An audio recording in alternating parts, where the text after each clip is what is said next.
तुम एक 12th commerce की स्टूडेंट हो और ये चीज सोच रहे हो कि अकाउंट्स मुझे समझ ही नहीं आता, इकोनॉमिक्स का सिलेबस खत्म ही नहीं होता, ओसीएम के जो आंसर्स है मुझे याद ही नहीं होते। तो मैं आपको एक चीज बहुत ज्यादा क्लियर कर दूं कि आप यहाँ पे वीक नहीं हो, आप जो है डायरेक्शन लेस हो। आपको एक सही तरीका नहीं पता, एक सही मायना नहीं पता है कि जहां आप अपनी एग्जामिनेशन के एक अच्छी तरीके से प्रिपेयर कर सको और अपने हर एक सिलेबस को बहुत ही अच्छी तरीके से कवर कर सको। आज की इस वीडियो में मैं आपको एक 7 डेज का कमबैक प्लान देने वाला हूं। अगर आपने जो जो चीजें मैं यहाँ पे बताने वाला हूँ अगर इन सारी चीजों को आपने फॉलो कर लिया तो बड़ा ऑब्वियसली बात है आप अपनी एग्जामिनेशन में एक बहुत ही अच्छा मार्क्स का स्कोर कर पाएंगे।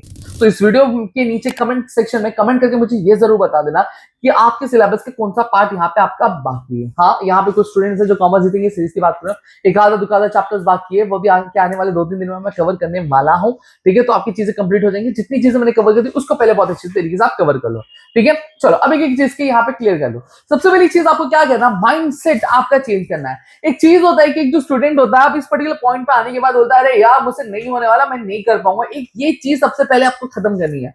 आपको ये चीज समझनी पड़ेगी कि आप एक ऐसे स्टूडेंट नहीं हो जो ये कहे कि मुझसे नहीं होने वाला या फिर मैं नहीं कर पाऊंगा। You have that creativity. आपके अंदर एक चीज है कि आप बहुत अच्छी तरीके से चीजें कवर कर सकते हो। ये मेरा भरोसा है आपके ऊपर। ठीक है, आप बहुत अच्छे तरीके से चीजें कवर कर सकते हो, चीजें कंप्लीट भी कर सकते हो। ठीक है, तो सबसे पहली चीज ये जो आपका एटीट्यूड है कि मैं से नहीं हो पाएगा, मैं नहीं कर पाऊंगा, इसको चेंज करो। क्योंकि जब तक ये चीज आपके दिमाग से नहीं निकलेगी तब तक आप कुछ नहीं कर पाओगे और सीरियसली आप कुछ नहीं कर पाओगे।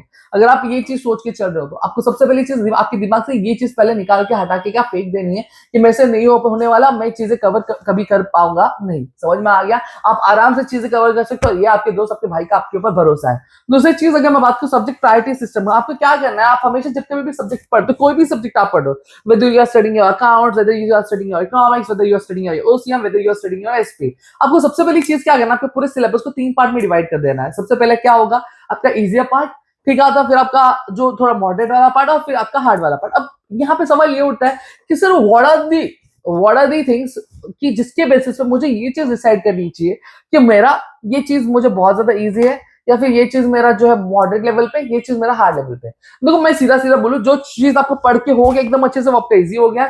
जो चीज आपका पढ़ना बाकी है थोड़ा बहुत तो मॉडरेट हो गया। जो हाथ ही नहीं लगा है वो आपका क्या हो गया, हार्ड वाला पार्ट क्या हो गया। अब सबसे पहली चीज आपको क्या करना है, सबसे पहले आपको इजी और मीडियम वाले पे आपको ध्यान देना है। सबसे पहले उस पर ध्यान देना है, क्योंकि जब वो चीज वाले पे ध्यान दोगे तो आपके अंदर कॉन्फिडेंस क्रिएट होगा, हाँ भाई मेरा ये चीज हो गया, अब ये इतना ही बाकी है, इतना ही बाकी। अगर आप हार्ड वाला पहले कर लोगे तो ये लाइक अरे यार ये हार्ड वाला बाकी है, ये हो रहा ही नहीं और ये आगे भी चीजें बाकी है, मैं कैसे करूंगा, किस तरीके से मेरी चीजें कवर होगी। तो आपको सबसे पहले चीज इजी और मॉडरेट वाले पे ध्यान देना है, फिर उसके आपका हार्ड वाले लेवल पे आपको क्या ध्यान देना है। फिर डे 3 की अगर मैं बात करूं तो आपका क्या एग्जाम ओरिएंटेड स्टडी। आपको जब कभी भी आप प्रिपरेशन करो सबसे पहली चीज आपको पैटर्न समझना पड़ेगा कि किस पैटर्न में आपको क्वेश्चंस पूछे जाते हैं, whether it is MCQ, whether it is your answer the following, या फिर अगर मैं बात करूं आपका केस स्टडी वाला पार्ट हो गया। आपको इस बेसिस पे आपको चीजें क्या थोड़ी सी समझ के चलनी पड़ेंगी। And if you are not understanding that thing तो मैं आपको कह दूं आप एग्जाम के लिए अच्छे से प्रिपेयर नहीं हो रहे, चाहे कितना भी पढ़ लो, कितने घंटे भी पढ़ लो, मैं आपको सीधा एक एश्योरिटी दे सकता हूँ कि आपकी बोर्ड एग्जामिनेशन आपके मार्क्स गिरेंगे। क्या हो जाएंगे, गिरेंगे। तो आपको ये चीज थोड़ी सी ध्यान में रखनी है। समझ में आ गया? और उसी के अकॉर्डिंगली क्या क्वेश्चन क्या पढ़ना है। फिर चौथा क्या आता है आपका smart revision. Smart revision in the sense अगर बात करूं तो बहुत सारे मेरे ऐसे दोस्त होते हैं जो क्या करते हैं, जो बुक ले लेंगे और रिवाइज करेंगे, ये चीज करते हैं। ये चीज नहीं करनी है आपको। आपको रिवाइज कैसे करना है, टेक्निक क्या है, आपने कंसेप्ट पढ़ लिया, अपने क्वेश्चन पढ़ लिया, व्हेनेवर यू आर रिवाइजिंग सबसे पहली चीज जो भी चीजें आपने याद रखी थी उसको लिख लो, लिख लो और लिखने के बाद चेक करो कि हाँ आपको आ रहा है कि नहीं आ रहा है, आ रहा है कि नहीं आ रहा है, आ रहा है कि नहीं आ रहा है। फिर उसके बाद आपको क्या करना चाहिए, आपको चीज आपकी कवर अप करनी चाहिए। समझ में आ गया? इस तरीके से करोगे तो फिर जाके आपका रिवीजन बहुत अच्छा खासा होगा। और रिवीजन भी ऐसा नहीं आज एक किया तो अगला जो सैकड़ों साल बाद करना है या फिर 100 साल बाद करना है, ऐसा नहीं करना है मेरे दोस्त। समझा? आज रिवीजन किया तो कल वापस करो, फिर उसके बाद 3 दिन बाद करो, फिर 4 दिन बाद करो। ऐसे रिवाइज करोगे तब चीजें दिमाग में बैठेंगे। बीइंग अ टीचर मुझे चीजें याद रहती है। अब जैसे लॉ ऑफ डीएमयू की अगर बात करूं, other things being considered, the additional benefit which a person derives from a given increase in the stock of the diminishes with every increase in the stock that he already has। अब ये मुझे याद है, इसका मतलब ये नहीं कि मेरी मम्मी ने अबू धाबी से बादाम मांगा के खाए थे, नहीं, या फिर खिलाए थे मुझे, ऐसा कुछ नहीं है। ये चीज क्या है कि जब कभी भी मैं पढ़ाने जाता हूँ तो सबसे पहले मैं पढ़ता हूँ, फिर पढ़ाता हूँ तो वापस मेरे दिमाग में गूंजता है, जब मैं टेस्ट लेता हूँ वापस से गूंजता है, जब ऑनलाइन पढ़ाता हूँ तो वापस गूंजता है, फिर आपकी वन शॉट पढ़ाता हूँ तो वापस गूंजता है। तो एक ही कंसेप्ट में पूरे साल भर में मैं 8 से 10 बार पढ़ता हूँ, रिवाइज करता हूँ।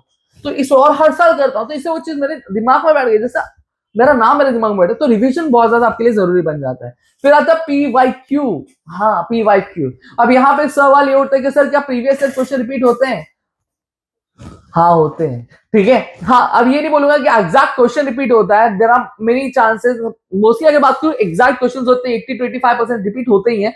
बट थिंग अगर मैं बात करूं तो बाकी के जो 20% बच जाता है या फिर 15% बच जाता है, इस केस में अगर मैं बात करूं तो आपके कंसेप्ट तो रिपीट होते ही होते हैं भाई। कंसेप्ट तो पक्का है, फर्स्ट रिपीट होते ही। तो आपके पिछले जो चार चार साल का पेपर आप देख लो, उनमें से क्वेश्चन आप एनालाइज कर लो, बस आपका चीजें हो जाएगी। और पेपर एनालिसिस बहुत ज्यादा है। ठीक है।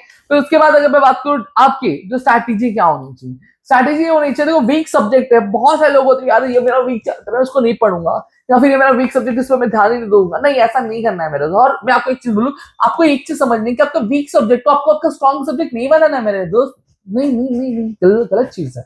ठीक है। जो भी वीक चैप्टर उसमें से आपकी जो पीवाईक्यूज है, एटलीस्ट वो पीवाईक्यूज तो आपको करने ही करने हैं। और ये चीज ध्यान रखो कि अगर वीक सब्जेक्ट जो, अगर उसमें आपके जो मार्क्स कट रहे, वो आपको क्या करना है, वो आपका जो स्ट्रॉन्ग सब्जेक्ट है उसमें बैलेंस करना है कि स्ट्रॉन्ग सब्जेक्ट पे इतना स्कोर कर लो कि जो वीक वाले का असर ही ना पड़े, जो मार्क्स आपके डिडक्ट हो रहे। समझ में आ गया? इस तरीके से आपको चीजें लेकर चलिए। और एक बहुत ही ज्यादा काम रहो, बहुत ज्यादा खुश रहो भाई। देखो एक चीज बोलता हूँ कि दिमाग खुश तो जिंदगी खुश, अगर दिमाग दुखी तो जिंदगी दुखी। सीधी सीधी बात है। अगर आप दिल से खुश है तो आपका दिमाग बहुत अच्छा काम करो, जब दिमाग बहुत अच्छा कार्य करे तो जिंदगी गार्डन गार्डन हुई रहेगी। लेकिन वही अगर दुखी हो तो हर एक चीज आपको दुखी लगेगी। ठीक है। इसमें मुझे ये ऐसा लगता रहता है। और आज में ओवर थिंकिंग वाली पार्ट होती है। और मैं ये चीज आपकी फील कर सकता हूँ कि बड़ा वैसी बात हर एक स्टूडेंट के साथ होता है, इस पर्टिकुलर पॉइंट पे पहुंचा है। आपको ये चीज सोचनी नहीं है, बहुत ज्यादा रिलैक्स हो। सारी चीजें मैंने डाल दी, वन शॉट मैंने अपलोड डाल दी, एक दो चैप्टर्स की बाकी है, वो मैं आपके अपलोड कर दूंगा। ठीक है। तो होप्स आपको यहाँ पे पूरी की पूरी चीजें क्लियर हो गई। और चैनल को सब्सक्राइब नहीं किया था, कर दो ना यार, काहे टेंशन ले रहे हो। ठीक है, फटाफट चैनल को सब्सक्राइब कर दो। मिलते हैं हमारे अगली वीडियो, तब तक के लिए घर पे रहो, सुरक्षित अपने ध्यान रखना दोस्तों। जय हिंद दोस्तों।